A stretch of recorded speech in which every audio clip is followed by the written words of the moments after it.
అనగనగా ఒక గ్రామం. పచ్చని పొలాలు, మంచి మనుషులు ఉన్న గ్రామం అది. ఆ గ్రామంలోనే నివసిస్తున్న రంగయ్య పేదరికంతో ఎన్నో కష్టాలు పడుతూ జీవించేవాడు. రంగయ్యకు ముసలివారైన తల్లి తండ్రితో పాటు భార్య సుమతి, 2 పిల్లలు ఉన్నారు. ఈ కుటుంబం రంగయ్య కష్టంతోనే నడిచేది. అతనికి ఉన్న కొద్దిపాటి పొలంలో వ్యవసాయం చేసుకుంటూ ఊరిలో అందరితో గౌరవంగా మెలుగుతూ ఉండేవాడు. ఒకరోజు రంగయ్యతో తన భార్య సుమతి ఇలా అంటుంది. ఏమండి, అత్తామామేలకు ఆరోగ్యం సరిగా లేదు, వారికి మందులు అయిపోయాయి, తీసుకురండి అని అంటుంది. దానికి సుమతి అత్తగారు కనకమ్మ తన కొడుకు రంగయ్యతో, ఇప్పుడు మందులంత ముఖ్యం కాదులే రంగయ్య, ముందు పొలానికి కావాల్సిన పెట్టుబడి చూసుకో, ఒక్కడవే మా కోసం ఎంతో కట్టబడుతున్నావు, ముందు నీ ఆరోగ్యం చూసుకో నాయనా అని అంటుంది. దానికి రంగయ్య బాధగా, నన్ను క్షమించండి అమ్మా, నువ్వు నాన్న నన్ను ఎంతో కష్టపడి ప్రేమగా పెంచారు, కానీ నేను మిమ్మల్ని ఈ వయసులో కనీసం ఆసుపత్రిలో కూడా చూపించలేకపోతున్నాను. తల్లిదండ్రుల దగ్గర బాధపడతాడు. రంగయ్య బాధ చూసిన తండ్రి గంగయ్య బాధగా కొడుకుకి ధైర్యం చెబుతూ, ఇప్పుడు నాయనా, నువ్వు మమ్మల్ని బాగా చూసుకుంటున్నావు, ఈ కొద్దిపాటి అనారోగ్యానికి నువ్వేమీ కంగారు పడకు, మన పేదరికం ఏమీ శాశ్వతంగా ఉండిపోదు, నీ కష్టం వృధా కాదు, దేవుడి మీద భారం వేసి మన ప్రయత్నం మనం చెయ్యాలి, తర్వాత అంతా భగవంతుడే చూసుకుంటాడు అంటూ కొడుక్కి ధైర్యం చెప్తాడు గంగయ్య. అప్పుడు తల్లి కనకమ్మ, ఉన్నాయనా, అన్నింటికి దేవుడే ఉన్నాడు, కంగారు పడకు, ఎంతో ఉత్తమరాలైన నీ భార్య నీకు తోడుగా ఉంది, భయం ఎందుకు? అవునమ్మా, సుమతి చాలా మంచిది, ఈ పేదరికంలో కూడా నాకు తోడుగా ధైర్యాన్ని ఇస్తూ నాతో పాటు పొలంలో కష్టపడుతుంది, మిమ్మల్ని సొంత తల్లిదండ్రులుగా చూసుకుంటుంది, ఉన్నంతలో సంసారాన్ని సర్దుకుంటుంది అని అంటాడు. దానికి సుమతి అడ్డుపడుతూ, ఆగండి, ఈరోజు మీరు అత్తగారు నా మీద పొగడతల కార్యక్రమం ఏమైనా పెట్టారా? నా భర్త, నా అత్తమామలు, నా పిల్లలు, నా సంసారాన్ని చూసుకోవడం కూడా ఏదో గొప్ప కార్యంలా తెగ పొగుడుతున్నారు అని నవ్వుతూ, దేవుడు కష్టాలిచ్చేది సుఖాల్ని దగ్గర చేయడానికే, కష్టాలలో మన వారితో కలిసి ఉంటే ఇక ఆ బంధం ఎప్పటికీ విడిపోదని మా అమ్మ చెప్పేది. మనకి ఎన్ని కష్టాలు వచ్చినా ఎదుర్కొని కలిసి పోరాడితేనే కదా కుటుంబానికి అర్థం, బంధాలకు విలువ పెరిగేది. ఇక చాలా ఆపండి, పొలానికి వెళ్లి నాట్లు వేయాలన్నారు, ఆ సంగతి చూడండి, నేను భోజనం వండుకుని పొలానికి తీసుకుని వస్తాను, మీరు వెళ్ళండి. దానికి ఇంట్లో అందరూ నవ్వుకున్నారు. రంగయ్య ఇంటి నుంచి పొలానికి బయలుదేరాడు. దారిలో ఊరి పెద్దలతో సర్పంచ్ కుప్పుస్వామి కనపడి, ఏం రంగయ్య, ఇలా ఉన్నావు, ఎక్కడికో హడావిడిగా వెళ్తున్నావు అని అంటాడు. దానికి రంగయ్య ఎంతో మర్యాదగా, నమస్కారం సర్పంచ్ గారు, ఈ రోజు నా పొలంలో నాట్లు వేస్తున్నాను, అందుకే పొలానికి బయలుదేరుతున్నాను, మీరేంటండి ఊరి పెద్దలతో ఇలా వచ్చారు అని అంటాడు.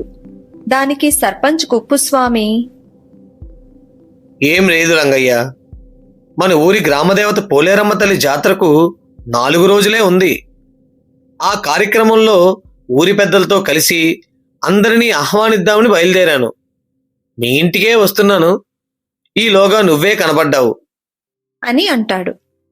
దానికి రంగయ్య, అవును సర్పంచ్ గారు, ఈసారి జాతర ఏర్పాట్లు భారీగా చేస్తున్నారుగా, నేను చూశాను, మీలాంటి మంచివారు సర్పంచ్గా మా గ్రామంలో ఉన్నందుకు మేము ఎంతో అదృష్టవంతులం. ప్రతి సంవత్సరం అమ్మవారి జాతరను మీ ఇంట్లో వేడుకగా చేస్తారు, ఆ అమ్మవారు మిమ్మల్ని, మీ కుటుంబాన్ని చల్లగా చూడాలని కోరుకుంటున్నాను అంటాడు రంగయ్య. దానికి కుప్పుస్వామి ఎంతో ఆనందిస్తూ, దానికేముంది రంగయ్య, అది నీ మంచి మనసుకు అనిపించిందే కానీ అమ్మవారికి సేవ చేసుకునే భాగ్యం కలగడమే నా అదృష్టం.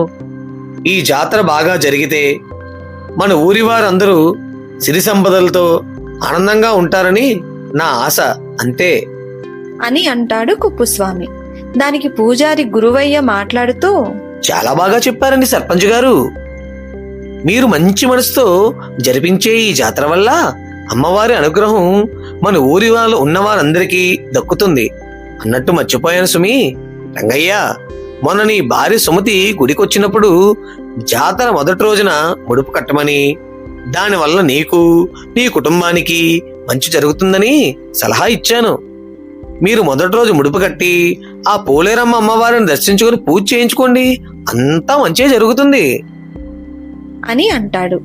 దానికి రంగయ్య ఎంతో భక్తితో, తప్పకుండా గురువు గారు, మా మంచి కోరే మీరు చెప్పిన దాన్ని పాటించకపోతే ఎలా?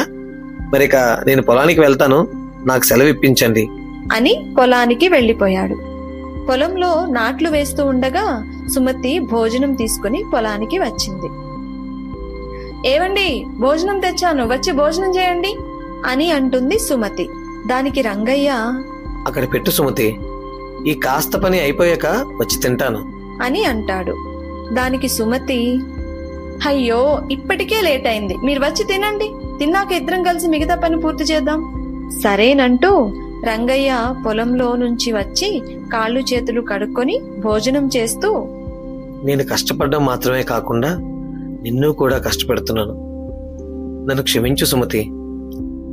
పిల్లలకు మంచి చదువు కూడా చెప్పించలేని స్థితిలో ఉన్నాను అంటూ కన్నీరు పెట్టుకున్నాడు. సుమతి రంగయ్యను ఓదారుస్తూ, అవేం మాటలండి, మీరింత కష్టపడేది మా కోసమే కదా, ఆ కష్టానికి కాస్తంత సాయం మేము అందించలేమా? అన్నిటికీ ఆ భగవంతుడే ఉన్నాడు, ఆయనే చూసుకుంటాడు, మీరు బాధపడకండి అని అంటుంది. దానికి రంగయ్య, అన్నట్టు సుమతి, నేను పొలానికి వచ్చేటప్పుడు సర్పంచ్ గారితో పాటు ఊరి పెద్దలు కనిపించారు. అమ్మవారి జాతర గురించి చెప్తూ పూజారి గారు మనల్ని అమ్మవారి ముడుపు కట్టమని చెప్పారు అని అంటాడు. దానికి సుమతి, అవునండి, మన గుడికి వెళ్ళినప్పుడు పూజారి గారు నాకు కూడా చెప్పారు, తప్పకుండా ముడుపు కడదామండి, ఆ అమ్మవారిని మన కష్టాలను దూరం చేయమని ప్రార్థిద్దాం అని అంటుంది. సరేనన్నాడు రంగయ్య. జాతర రోజు రానే వచ్చింది. రంగయ్య సుమతి తన ఇద్దరు పిల్లలను తీసుకుని గుడికి వెళ్లి భక్తి శ్రద్ధలతో ముడుపు కట్టి, అమ్మా పోలేరమ్మా, ఇంకెన్నాళ్ళు తల్లి నాకు ఈ కష్టాలు, ఇకనైనా కరుణించు తల్లి, నా కష్టాలను దూరం చేయి తల్లి అని వేడుకుంటాడు రంగయ్య. జాతర చివరి రోజున రంగయ్య తన కుటుంబంతో అమ్మవారికి దండం పెట్టుకుంటూ ఉండగా అమ్మవారి చేతికి తగిలించి ఉన్న పూలదండ గాలికి ఎగిరి రంగయ్య మెడలో పడుతుంది. ఈ దృశ్యం చూసిన గ్రామ ప్రజలు, ఆహా రంగయ్య, నువ్వెంతో అదృష్టవంతుడివి, అమ్మవారు నీ మీద అనుగ్రహం చూపింది, ఇక నుండి నీ కష్టాలు మొత్తం తీరిపోయాయి లేపో అంటూ ఆనందం వ్యక్తం చేశారు. రంగయ్య దంపతులు ఎంతో ఆనందంగా అమ్మవారికి నమస్కరించుకుని ఇంటికి వెళ్లిపోతారు. కొన్నాళ్ల తర్వాత పొలంలో నాగలి దున్నుతున్న రంగయ్యకు నాగలికి ఏదో రాయి అడ్డుపడినట్టుగా అనిపించి చూడగా అక్కడ ఏదో మెరుస్తున్నట్టుగా కనిపించింది. అది ఏంటా అని తవ్వి చూసిన రంగయ్య అవాక్కవుతూ పొలం గట్టు మీదున్న సుమతిని గట్టిగా పిలుస్తాడు. సుమతి, సుమతి, త్వరగా ఇట్రా, ఇక్కడేముందో చూడు అని ఆశ్చర్యంతో కూడిన ఆనందంతో సుమతిని పిలుస్తాడు. దానికి సుమతి గాబరాగా, ఏమైందండి అలా అరుస్తున్నారు అని కంగారుగా అంటుంది. దానికి రంగయ్య, ఇక్కడ లంకె బిందె ఉంది సుమతి అని అంటాడు. సుమతి వాటిని చూస్తూ, భగవంతుడా, నేను చూస్తున్నది నిజమేనా అంటూ దేవుడికి నమస్కారం చేసింది. రంగయ్య ఆ లంకె బిందెలను బయటికి తీయగా మరిన్ని లంకె బిందెలు కనిపించాయి. అప్పుడు రంగయ్య, అవును సుమతి, నిజమే, భగవంతుడు మనల్ని కరుణించాడు, ఇంత నిధి మనకు దక్కేలా చేశాడు, ఇన్నాళ్ల మన కష్టానికి తీర్చేశాడు అంటూ వాటిని మూటగట్టుకుని ఇంటికి తెస్తారు ఆ దంపతులు. ఇంటికి వస్తూనే తల్లిదండ్రులకు ఆ లంకె బిందెలను చూపిస్తూ, అమ్మా, నాన్న, ఇక నుండి మన కష్టాలు తీరిపోయాయి అని అంటాడు రంగయ్య. దానికి రంగయ్య తల్లిదండ్రులు ఎంతో సంతోషిస్తూ రంగయ్య తల్లి కనకమ్మ ఇలా అంటుంది, నా బంగారు కొండ, ఎంత మంచి మాట చెప్పావయ్యా, ఆ భగవంతుడు మన మొరవిని మన కట్టాలన్నీ తీర్చేశాడు అంటుంది. వెంటనే తండ్రి గంగయ్య, జర భద్రం బిడ్డ, సంపద వచ్చిందని గర్వం తలకెక్కించుకోకు. ఎప్పటిలాగే అందరితో అభిమానంగా గౌరవంగా ఉండు అని అంటాడు. ఇది విన్న సుమతి, అవునండి, మావయ్య గారు చెప్పింది నిజం. మనకిప్పుడు డబ్బు వచ్చిందనే గర్వం వద్దు. మన పిల్లల్ని మంచి స్కూల్లో చదివిద్దాం, అత్తామామలను మంచి ఆసుపత్రిలో చూపిద్దాం. అలాగే మన ఇలవేల్పైన పోలేరమ్మ తల్లి గుడి అభివృద్ధికి తోచింది చేద్దాం. అలాగే మనలాగా కష్టాలలో ఉన్న వారికి చేతనైన సాయం చేద్దాం అని అంటుంది. దానికి రంగయ్య, తప్పకుండా అలాగే చేద్దాం సుమతి అని ఊరి పెద్దలను కలిసి వాళ్ళు చేద్దామనుకున్న పనులన్నీ చెప్తాడు రంగయ్య. ఇది విన్న సర్పంచ్ ఊరి పెద్దలతో ఇలా అంటాడు. చూసారా, రంగయ్య మంచి మనసు. అందుకే అమ్మవారు తన అనుగ్రహాన్ని రంగయ్యకు ప్రసాదించింది. మంచి మనసు, కష్టపడే పనితత్వం ఉన్నవారికి ఆ భగవంతుడు ఎప్పుడూ తోడుగానే ఉంటాడు అని అంటాడు. ఊరి ప్రజలందరూ రంగయ్య సుమతిల మంచి మనసును మెచ్చుకుంటారు. అలా అందరి మన్ననలతో కలకాలం సంతోషంగా జీవిస్తారు రంగయ్య దంపతులు.